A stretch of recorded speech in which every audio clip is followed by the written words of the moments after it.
Please welcome to the stage Dr. Daniel Levitin and Livingston Taylor. I could not be more delighted also that my first choice of collaborators on this stage is Livingston Taylor. We've done a number of things together, including flying airplanes and flying high musically and in conversation. And we did something like this at the AAAS, the American Association for the Advancement of Science. And I think you're going to have a really good time. You're going to have a good time, too. Well, I generally have a good time.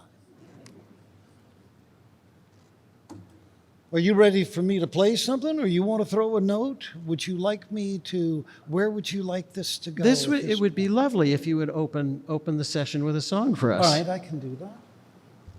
We happen to have a guitar here. And this will be a bit of music as medicine.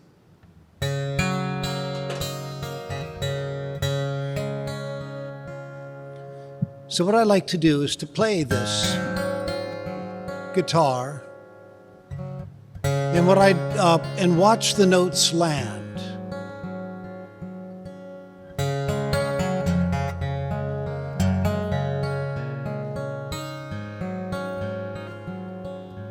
All these notes are completely familiar to you. You've heard them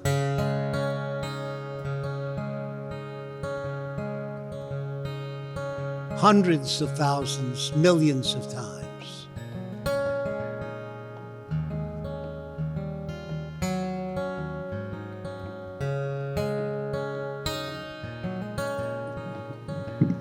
By the way, I love hearing Livingston Taylor play the guitar. Because when I'm not playing, I forget that I know how to play.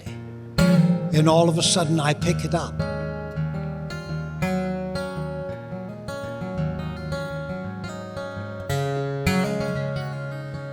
I'm playing a song now that will be familiar to you, but you're not quite sure yet. Wait a minute. And when it becomes apparent,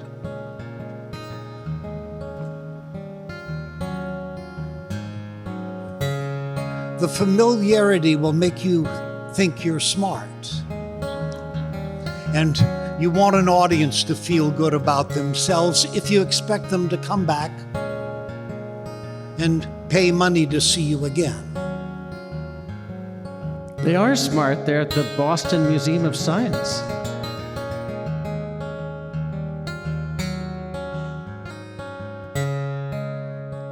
Isn't she lovely?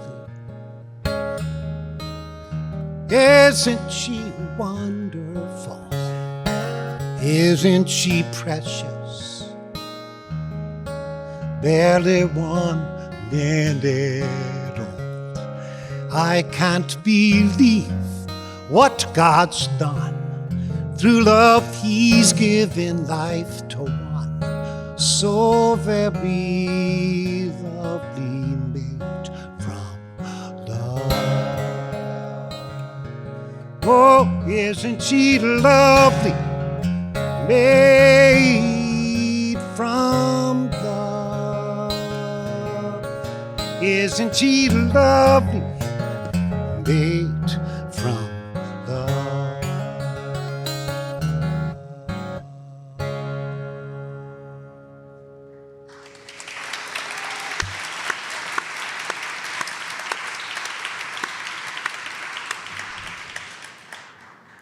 Good, that worked out pretty well. All right, thank you. Good night. Talk to us about your new book. I heard there was a secret chord, music as medicine. You explained to me downstairs and on other occasions that it goes through 3 phases. Talk to us about being well through music. So this is the book I wanted to write 20 years ago when I wrote This Is Your Brain on Music. I wanted to write about the health benefits of music. But there was not really very good science behind it. And as a scientist, I felt obligated to stick, like a reporter would, to what we actually knew as opposed to hearsay or speculation.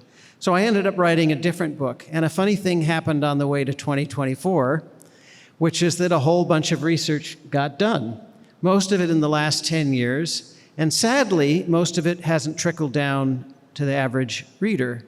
So I read about 4,000 papers in order to find out what the real story was, and what we could say with scientific certainty are the actual laboratory ratified benefits of music.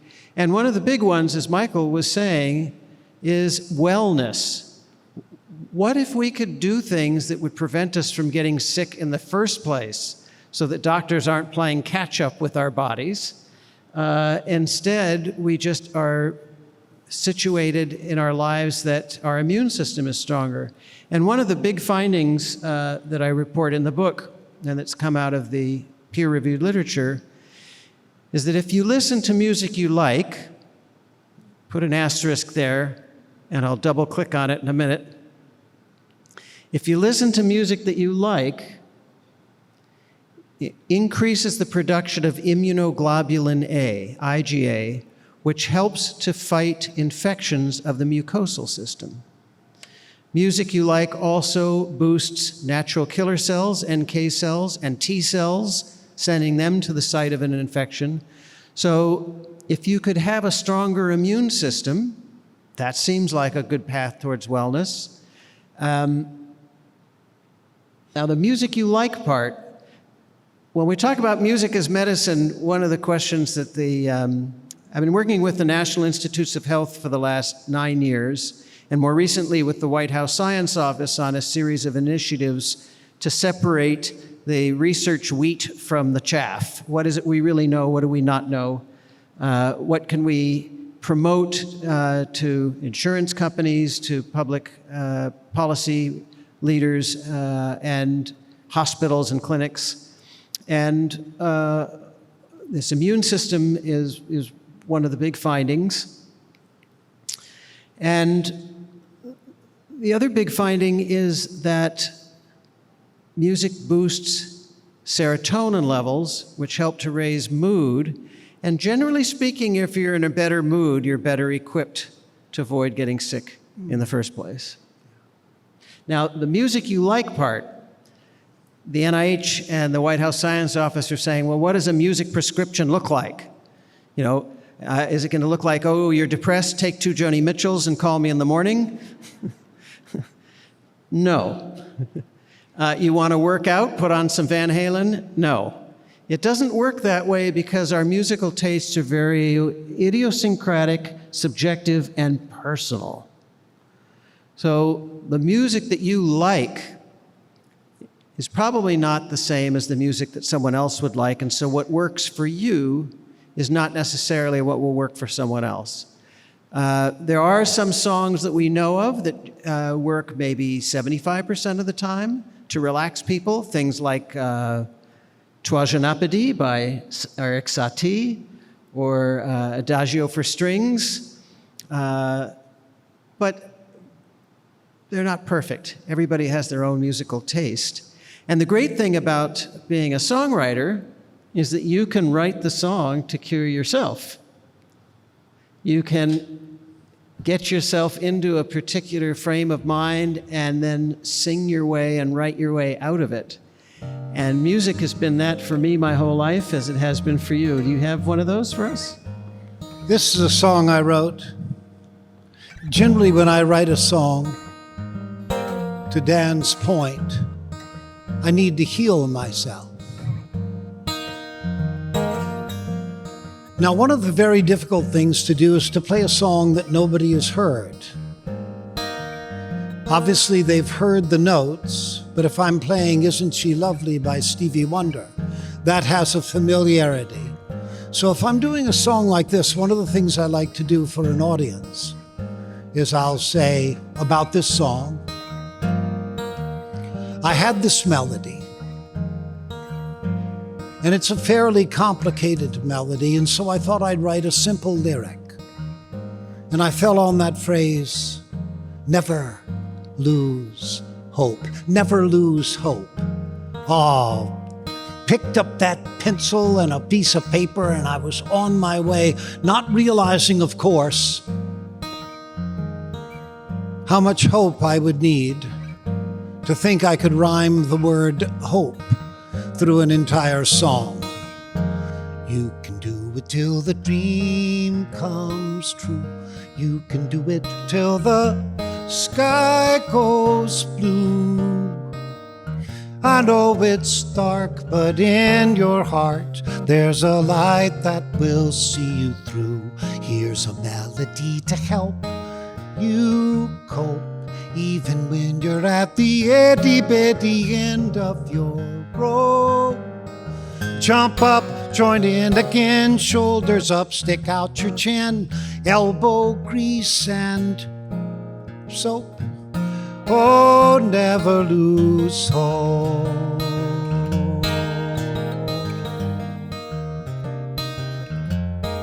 Open up and start to breathe. Wear your heart upon your sleeve. Follow the fairy tale down the winding trail. Hold on and believe.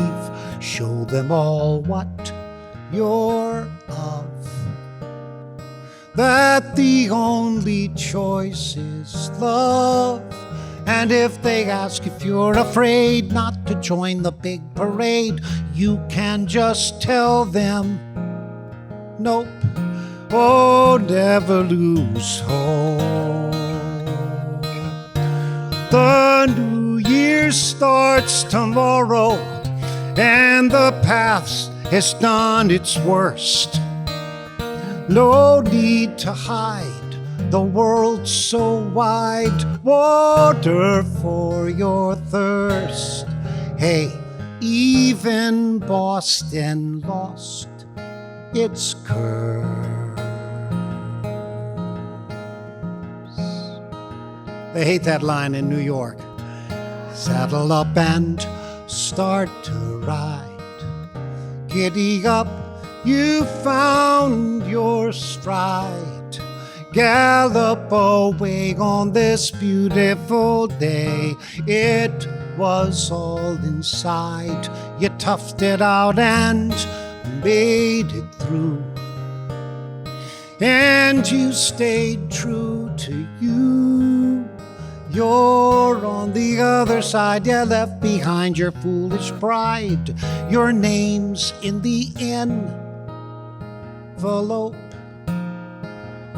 Oh, never lose, never ever, never ever. Oh, never lose hope.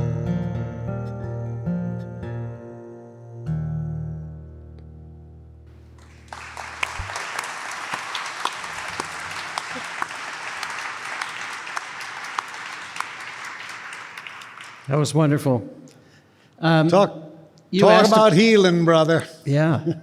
You asked about the three parts of the book. Yes. And I didn't get to it. I was distracted by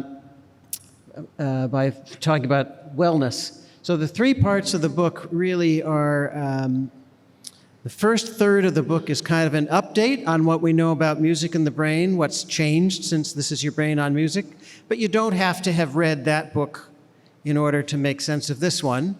I kind of start from the beginning, and I talk about what happens when music hits your eardrums and different parts of the brain that are involved. It turns out that music activates every part of the brain that we have mapped, and different parts of the brain do different things. Some parts process rhythm, some parts process melody, others the lyrics. It all comes together later, where later is about 40 milliseconds.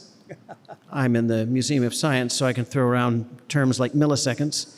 And you just perceive it as music, but for your brain, it's extracting them component by component.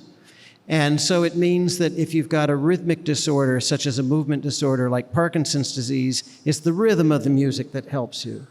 If you're having trouble speaking, like Gabby Giffords, who lost her ability to speak, it's the melodic part of the brain. She learned to sing her requests, and those parts of the brain were responding to the music.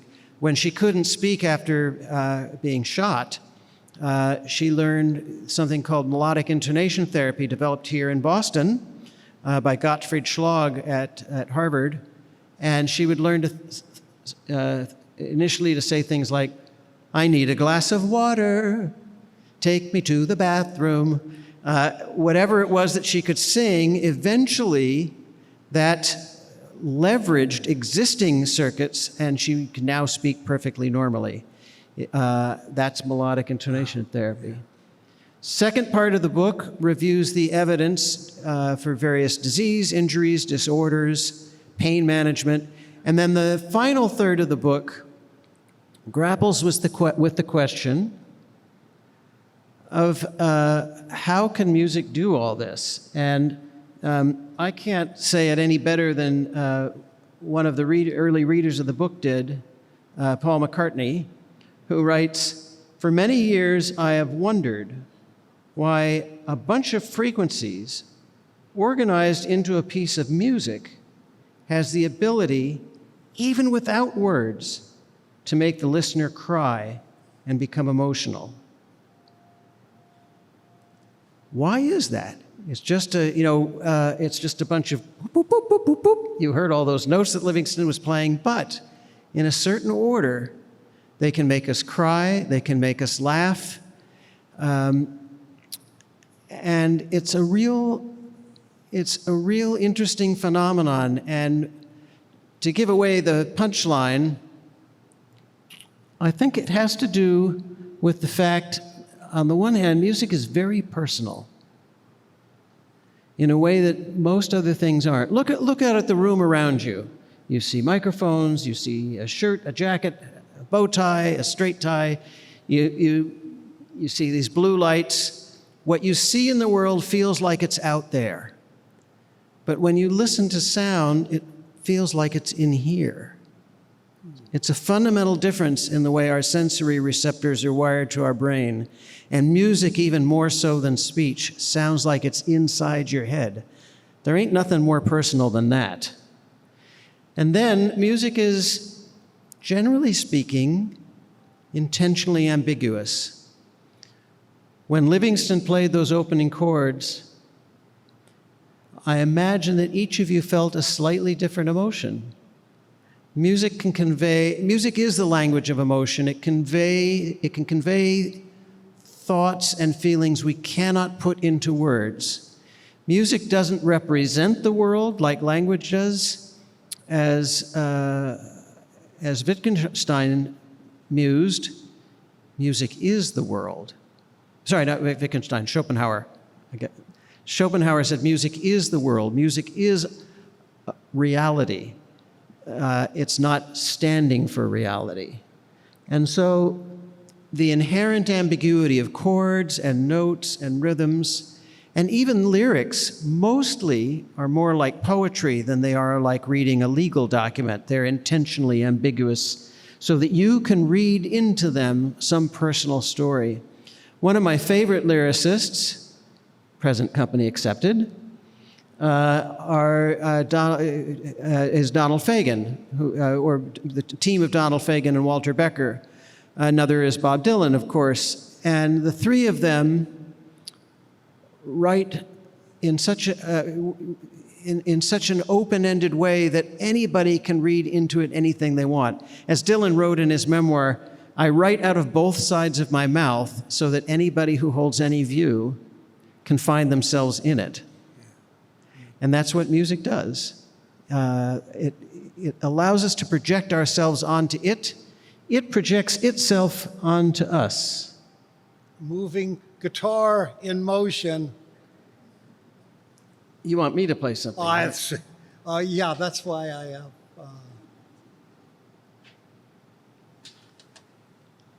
I'm going to play a song that I wrote, again, like you did, for self-healing. I was reading, for my book, Successful Aging, I went to visit the Dalai Lama.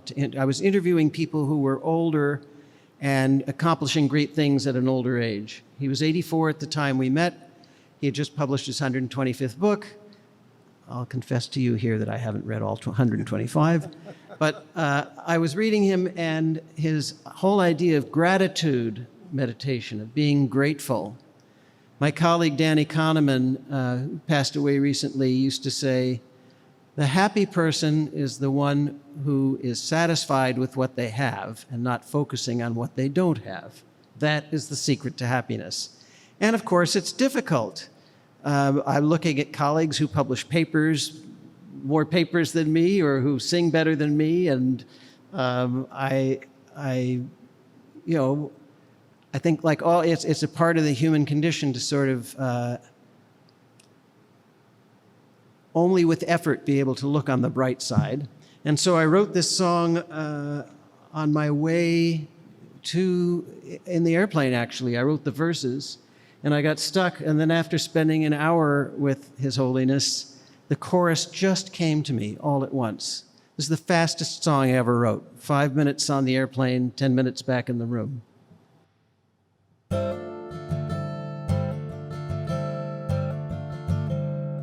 There is delight in singing, though none hears beside the singer.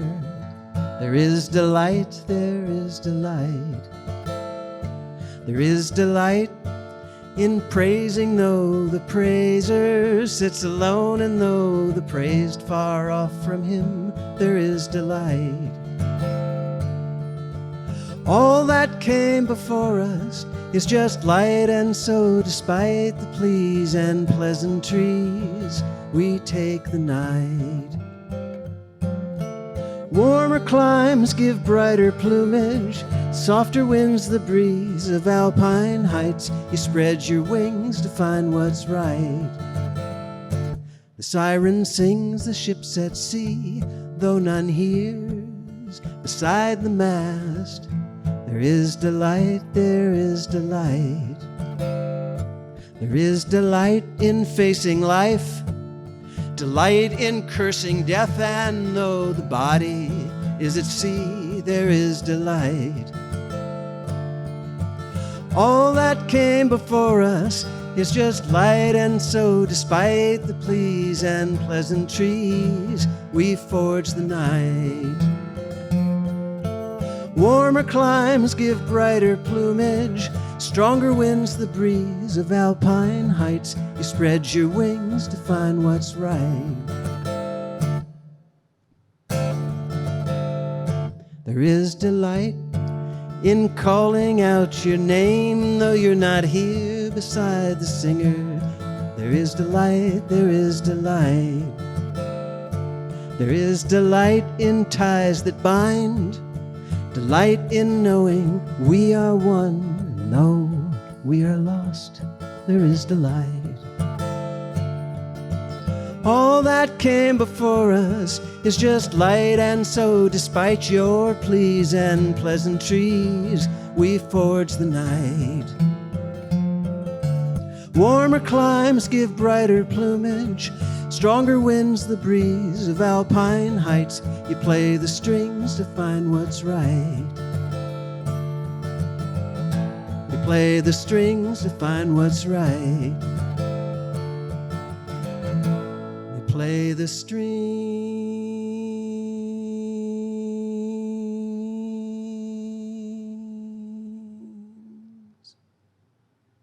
to find what's right.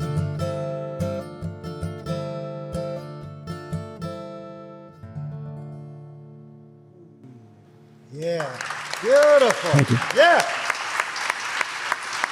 that was good. That was good, maybe a little too good. So, I think a lot about, I play that song to cheer myself up, to remind me to be thinking, to look for the good. And I think a lot about Johnny Cash, who wrote, and I kind of cribbed a line, Ties That Bind, from one of his songs. he sings, "I find it very, very easy to be true. I'm alone when each day's through." And the reality is, he did not find it very easy to be true. He was a known serial philanderer. When he was on the road, he had a lot of affairs. And I think that song was like a kind of a string around his finger to remind him that he had to toe the line. By the way, walk the line. I've never understood, when I read these biographies and autobiographies of these rock and rollers, and they were living a life. James and I are always incredulous at this life that they were leading, living with the knowledge that the best we ever did was occasional mercy sex from an earth mama.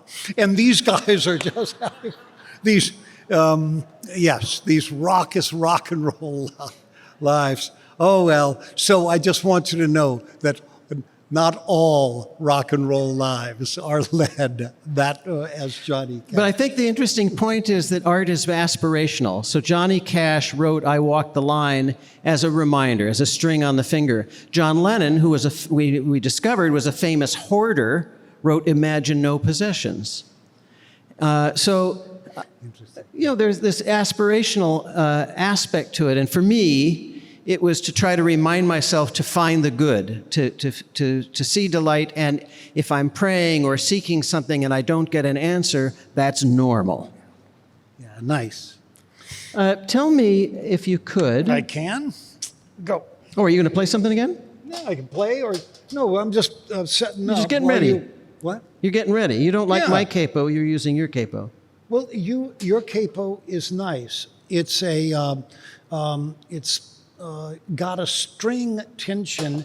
In this capo, we're now into Oh, well, that's the minutia. fancy. I know about that kind. Yeah, that's better. It's a shove, and I put it here, Yeah. placing it just behind the fret, and you want a good, even.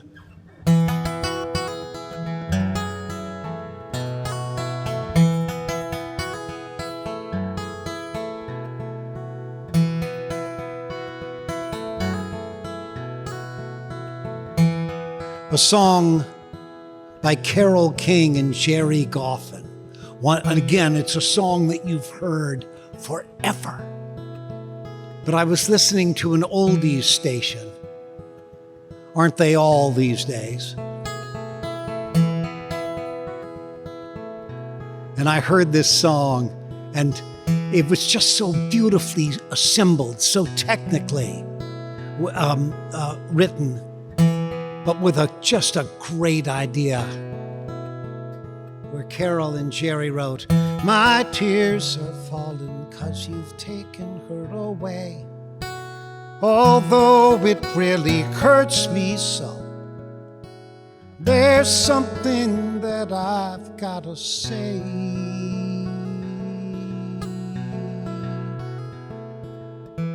Take good care of my baby. Don't ever make her blue. Just tell her that you love her and that you're thinking of her in everything you say and do. Oh, take good care of my baby. Don't ever make her cry. Just let your love surround her, paint rainbows all around her. Don't let her see a cloudy sky.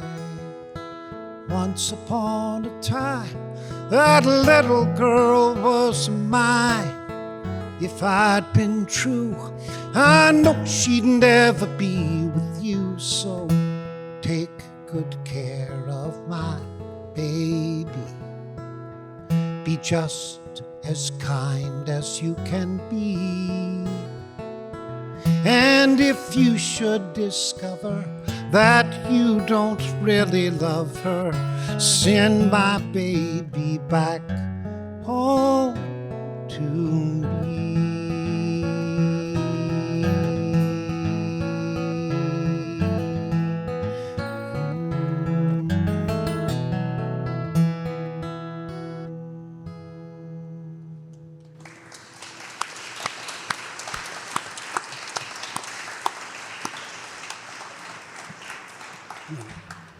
And so um, the, the, the, the technical aspect of that particular song, opening, "My tears are falling because you've taken her away, although it really hurts me so, there's something that I've got to say." And the level of contrition is so good. And so you have the first two verses, and then you get to that bridge. "Once upon a time, that little girl was mine. If I'd been true, I know she'd never be with you." Ow, ow, ow, ow. I mean, that's real pain. And then you get to that last line. "Take good care of my baby. Be just as kind as you can be. And if you should discover that you don't really love her, send my baby back home to me. And if you think that makes me cry, boy, are you right. I love contrition. I love watching people cry when I play. And they cry like babies. And the reason why they cry is that they're safe. Yeah, you can cry. Makes me cry too. Who here remembers when they've cried during a song? And all of you. It's not something you talk about, but boy, isn't it fun. Yes. So I have a question for you. Shoot. There's an apparent paradox. We know that music is neuroprotective. That is, that it helps build up cognitive reserve. Yeah. Learning new songs as a listener, learning to play an instrument, learning to play new songs, play a new instrument. It's never too old to play an instrument, by the way. You can take it up at age 60 or 70 or 80. And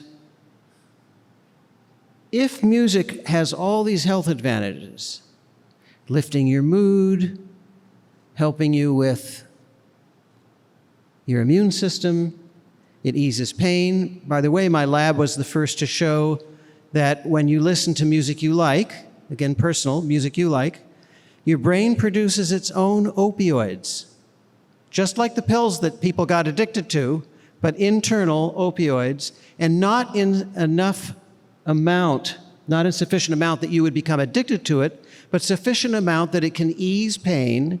And the people who were using opioids might have been able to get by with just an Advil or maybe a quarter of an opioid tablet for a few days instead of a few months or years. Music has that power. When we listen to sad songs like that one, our brains release prolactin, the same soothing and tranquilizing hormone that is released between mother and infant during nursing. So with all of that, why do you suppose that so very many musicians end up with addiction problems, substance abuse problems, miserable lives, many of them? Certainly, in my case and in my brother's case, we came from a household that had a lot of turmoil in it, and music was where we went to order that life. Your father was famously, I'm not giving away secrets, he was famously an alcoholic. My father struggled with alcoholism his life. He was a binge drinker, and absolutely wonderful man, and accomplished a great deal. He was dean of the medical school at the University of North Carolina, went to Harvard Medical School. His father was Is Harvard that liberal arts school up the street from MIT? I just always forget that.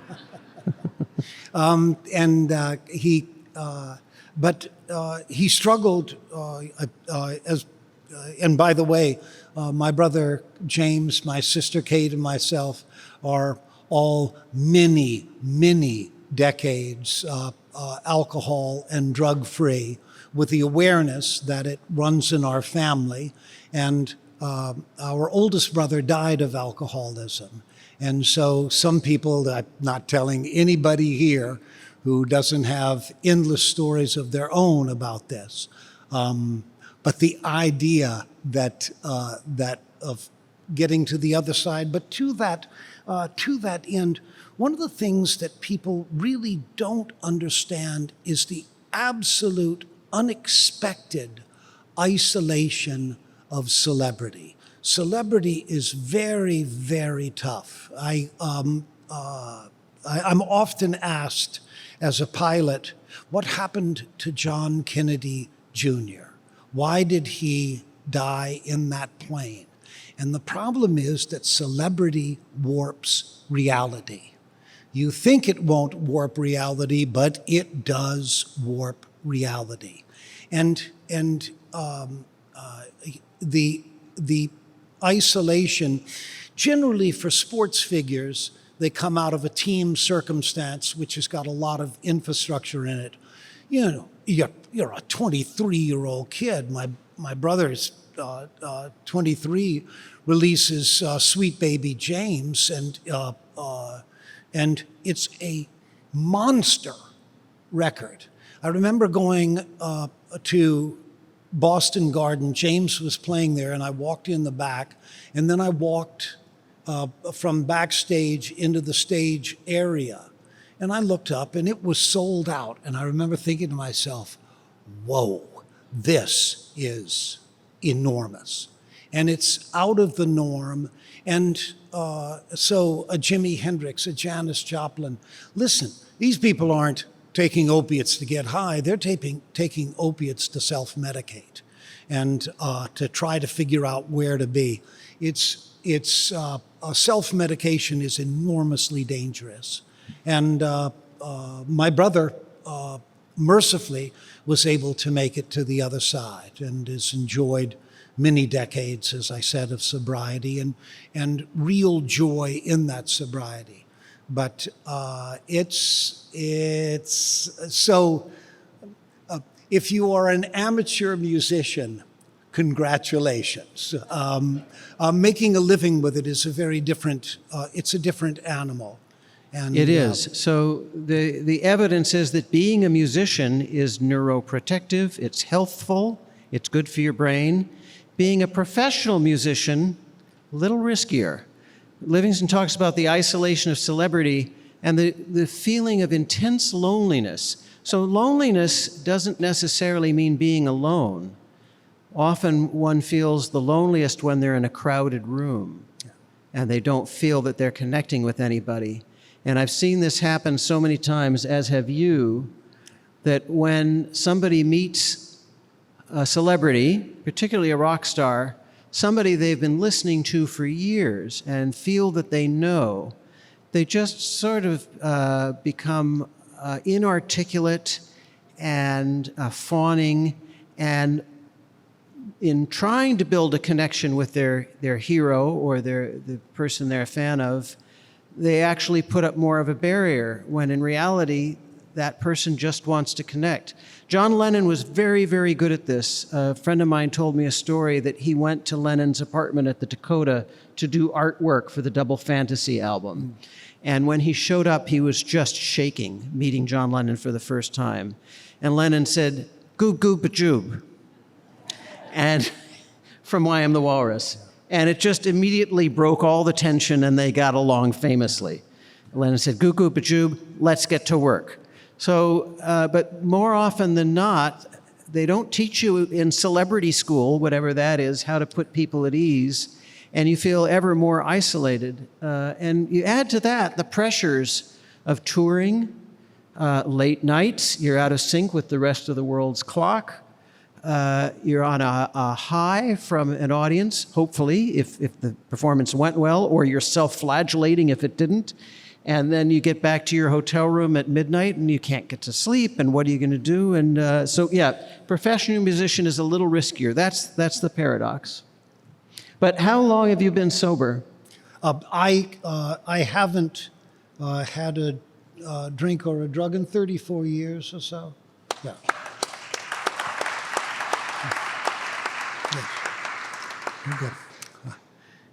Yes. Yes. And it is not difficult to play an instrument. It's difficult to play it like Livingston Taylor does. It's not difficult to play it like I do. It's a very rewarding thing, and I would encourage everybody here to seriously consider taking up an instrument, or if you already play one, to try playing in a new style or take another instrument. And when I say that it's not too late and it's neuroprotective, I wonder if I can, if you'd allow me to share a very personal story about my grandmother. My grandmother was born in 1897, my mother's mother, in Berlin. And in the 1930s, when the Nazis took over, as a Jewish woman with 3 young daughters and a Jewish husband, she had to leave. They wouldn't let her leave. It took a while, but in 1939, they managed to escape, and they came to the United States. And all of the rest of her family, a very large extended family, a twin sister, aunts, uncles, cousins, all of them were killed. It was only that one little core group of 5 people that got out. They landed in Los Angeles, and my grandmother told my mother and I once, when she was almost 80, that she sang God Bless America every morning when she woke up because she was so grateful the United States existed to take her in. I left out the part about how they had gone to England and Brazil first and were turned back, ended up in the United States. And out of that gratitude, she sang this song written by another immigrant, Irving Berlin, God Bless America. And so for her 80th birthday, my mother and I ran down to the mall to Radio Shack, if you remember Radio Shack. I do indeed. And we bought an $80 keyboard. Grandma had never played a keyboard, but we got masking tape and we put numbers on it, on the keys. And the numbers were 1, 2, 3, 4, 5, 6, 7, 8, 9, 10. And so she played it as soon as we get, there's a big bow around it, you know, like when you give somebody a car. I mean, there's this big oversized bow. So she takes the bow off and she plays it. And about a year later, on her 81st birthday, she had taken the tape off and had memorized the notes and could play the whole thing now. And then by her 82nd birthday, she had worked out a rudimentary harmony with the left hand. And she made it her business to play that song every morning like it was her reason for being. She played that song every morning until she died at 97. And this is not an experiment. It's not a neuroscience study. It's what we call an N of 1. It's a single story. But I do believe the sense of agency and accomplishment that she had at playing the piano and the sense of gratitude kept her alive to 97. Beautiful. By the way, we do want to do open this up for questions. You have an iPad of some kind. You have an iPad there or something? Yeah, I've got this iPad, but you know, I'm going to let you. Oh, here. Oh, I can't read. I don't have my glasses. I hear say the Carole King song. Did she co-write that subconsciously, thinking of how her partner was abusive? Food from. I have no conceivable idea. My guess is that what I do know is that she and Jerry Goffin were working their asses off in the Brill building, and you would have been competing with a lot of other writers for the favor of producers and artists who would record your stuff. No, the thought that goes into this are you make it and who's going to record it? Can I sell it, and then can I get it promoted? Writing songs for a living is being a craftsperson. Hold on a second.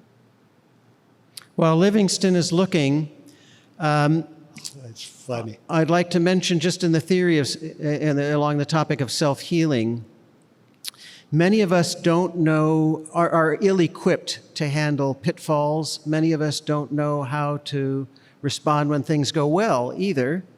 And I'd like to recommend one of my favorite books of the last year, written by Scarlett Keyes, who's sitting here in the audience. It's called What If Everything Goes Right?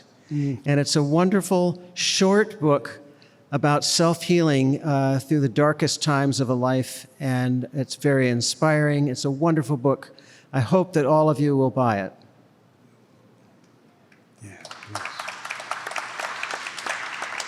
Scarlett teaches songwriting at the Berklee College of Music, and she herself is an extraordinary songwriter. There's should I? Forge ahead, dear sir. How do we account for music's social context? What, broadly speaking, could be understood as a ritual context? How much healing comes from the hearing of music and how much from the doing of music? That's a very good question. I can tell you, when I play a concert of my music, I feel great at the end of it. I'm playing it and I'm a third party. I'm at the concert myself. I am apart from the guy who's making it, and I'm just thinking to myself, this is so cool. I'm making music, and I'm watching it land, and I'm watching the effect it has on you. It's really unbelievable fun. And I love looking at an audience and saying, you don't have to like me. I already love you enough for the both of us. And that's why my audience can cry, because they're safe. I'm not going to beat them, and I'm not going to beat myself. Nope. Just glad you're here. Really glad. I'll fill in a little bit here, too. Pardon? I'll fill in a little bit from that eloquent explanation from the performer's perspective, and I'll invoke a Darwinian perspective just as a complement to it. Group music making goes back as far as we know there were humans, even to Neanderthals. 20, 40,000 years ago, 60,000 years ago, group singing was a part of daily life, and there's a whole neurochemical system that comes into play when we sing together or listen to music together. An interesting chemical called oxytocin is released, especially when we sing together. And oxytocin helps us to feel trust towards one another, to feel bonded. And it's why we have music at political rallies and in churches. It's why we have it at sporting events. It's this chemical system that helps us feel bonded by singing. And you're asking, why would that be? Well, evolution selected for it. It selected that trait among our ancestors because those of our ancestors who could sing around the campfire all night and feel bonded to one another were more likely to survive, because that group singing, a small band of people of, say, 40 or 50 can sound like 150 when they're singing in harmony, and that'll ward off predators or dangerous neighboring tribes. And speaking of singing together, it's a very ancient saying and a true and simple thought, that if you become the teacher by your pupils, you'll be taught. As a teacher, I've been learning. You'll forgive me if I boast, but I've become an expert on the subject I like most, getting to know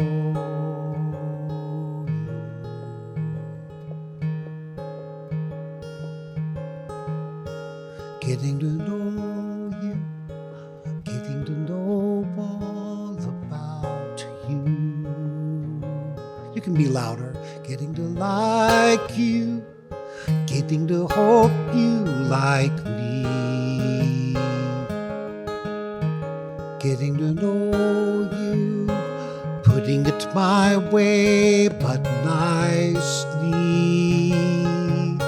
You are precisely my cup of tea. Getting to know you, getting to feel free and easy when I am with you, getting to know what to say. Haven't you noticed? Suddenly I'm bright and breezy because of all the beautiful and new things I'm learning about you day by day.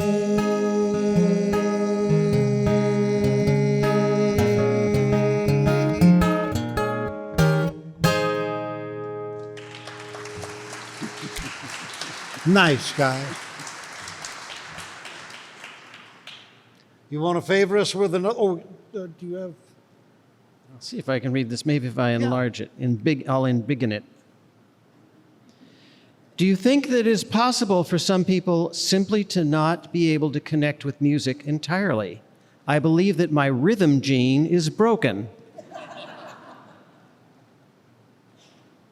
It turns out, so one of the things that falls out of Darwinian theory is that there has to be genetic variability.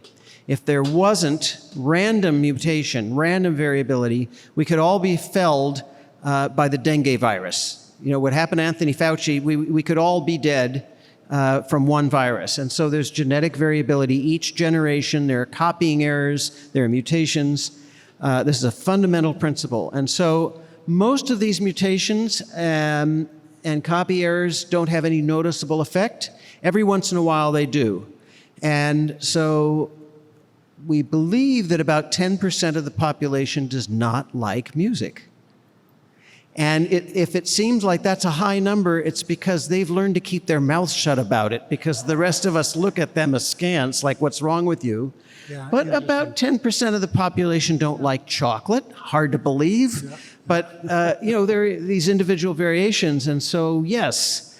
And then within that, some people don't entrain to a rhythm. Look at Elaine dancing on Seinfeld. It just doesn't always happen, and thank goodness, thank Darwin, that we have that variability. How many, show of hands, please, how many of you play guitar or piano? Yeah, nice. One of the things that I notice in teaching music is, have you had the frustration of getting to a certain plateau and not being able to go beyond that? Let me offer you something that I see a lot in playing that causes that. One of the things you'll see with Dan when he plays, or certainly when I'm playing, is look at my feet.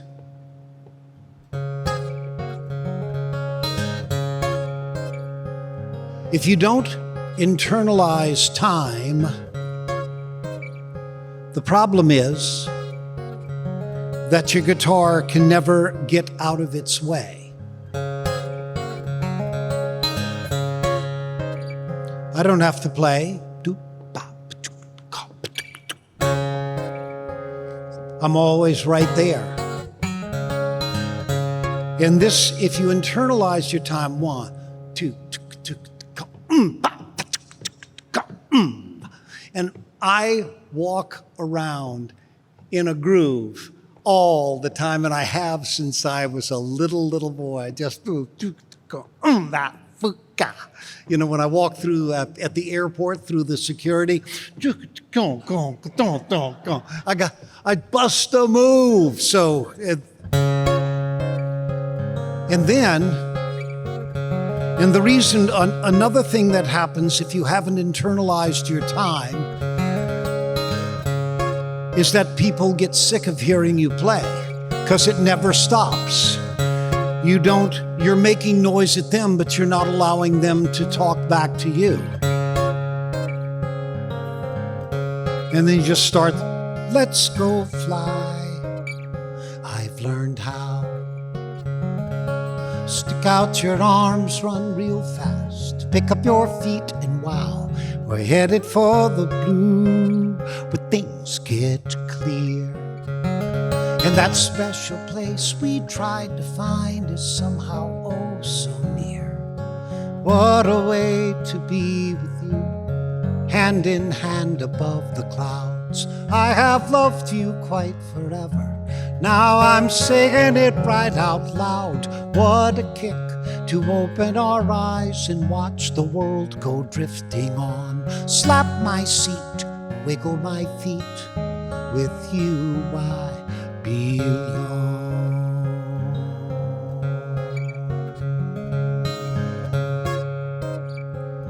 Now a bridge.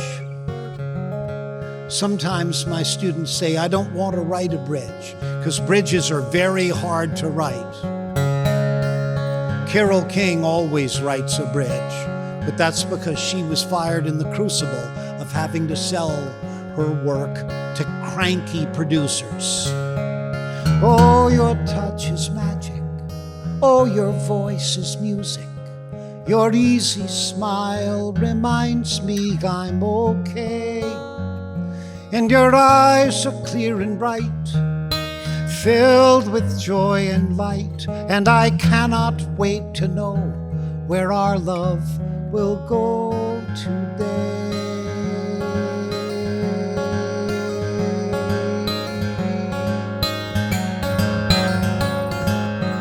Outer space, that'll be fine.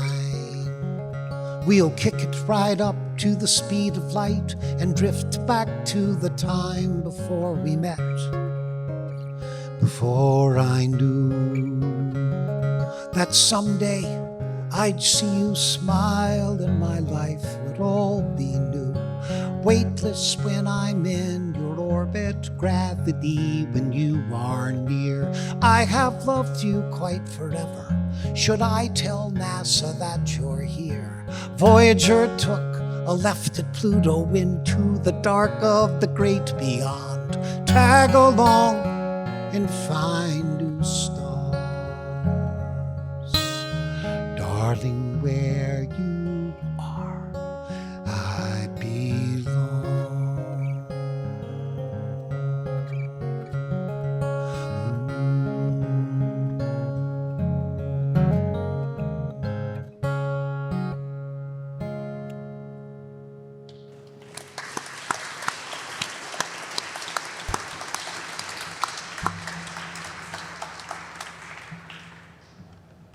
By the way, we're coming to the end of our... Can I use your fancy capo there? Yeah, you can use my sub capo.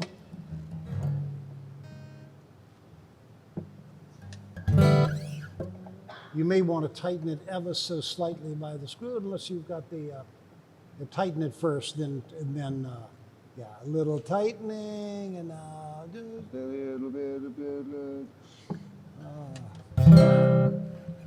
Good. Are you happy there? You want to use yours? Yeah. Hey, hold on. Go back to your capo. Your.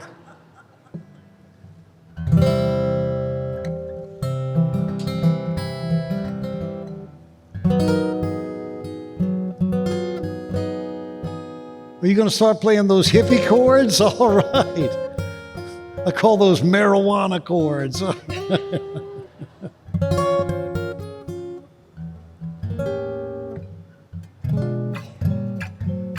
Yeah. Yeah. Burn that diminished chord. Go on with your bad self. This is a song that's a duet. Meant to be a duet between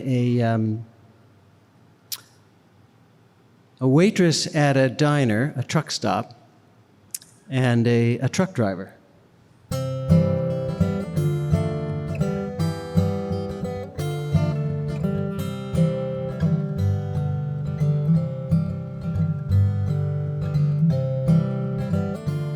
The waitress starts first.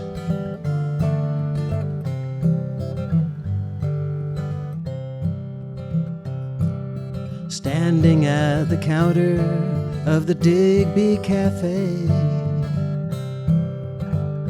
I never been married. My heart a brand new cup unfilled with dreams so sweet to carry. His turn. I bring the cold to your cold house. I bring the fire to your stove. I try to catch your eye as you serve. Give me one more smile for the road. I pour a lonely cup of coffee. Bring it slowly to my lips, like the objects in the mirror of the truck you drive to me. Oh, honey, I'm closer. Wait, like the, I forgot it. Object in the mirror of the truck you drive up here. Oh, honey, I'm closer than I appear. I know how you like your hash browns, crispy and well done. I cut your grapefruit segments and then I get that special spoon.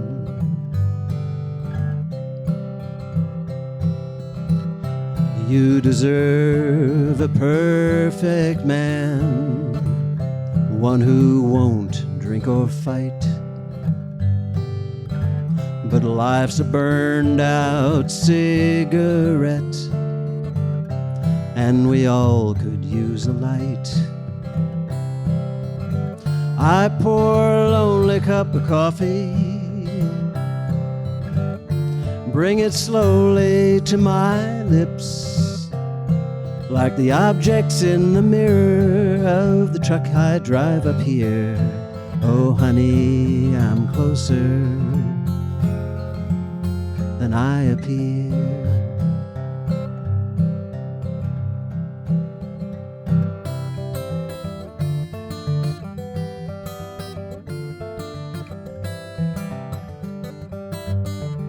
This is harder than it looks.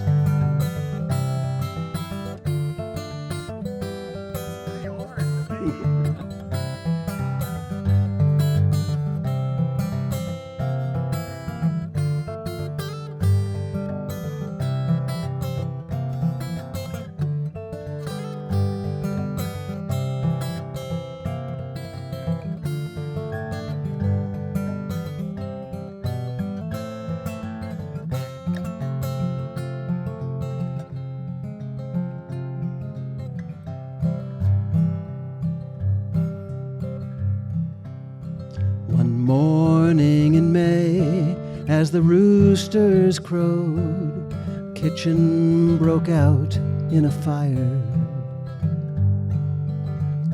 Digby and everyone else raced out. I fell down and thought I heard the angels' choir.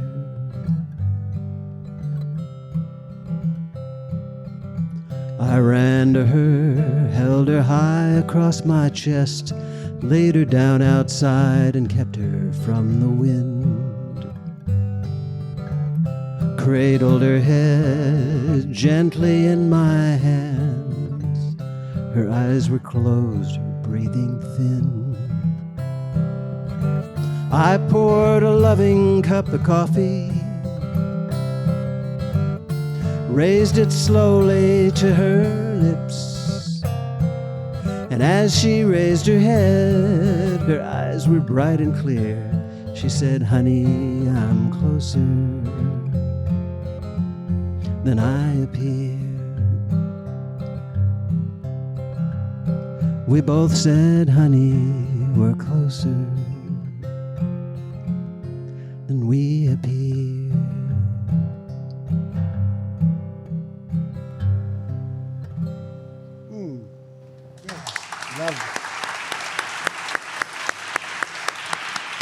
Thank you.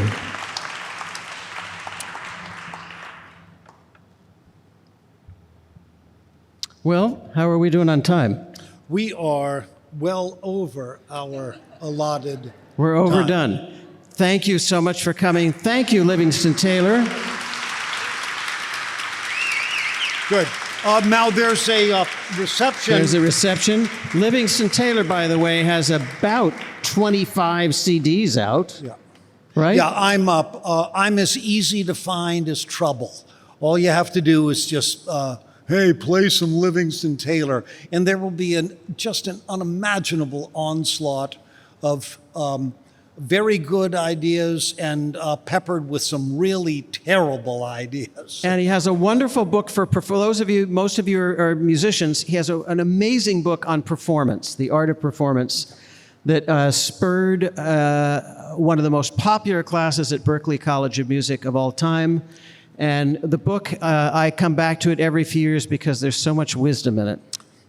Yes. Thank you all. See you downstairs. Good. Pleasure, guys. Yeah.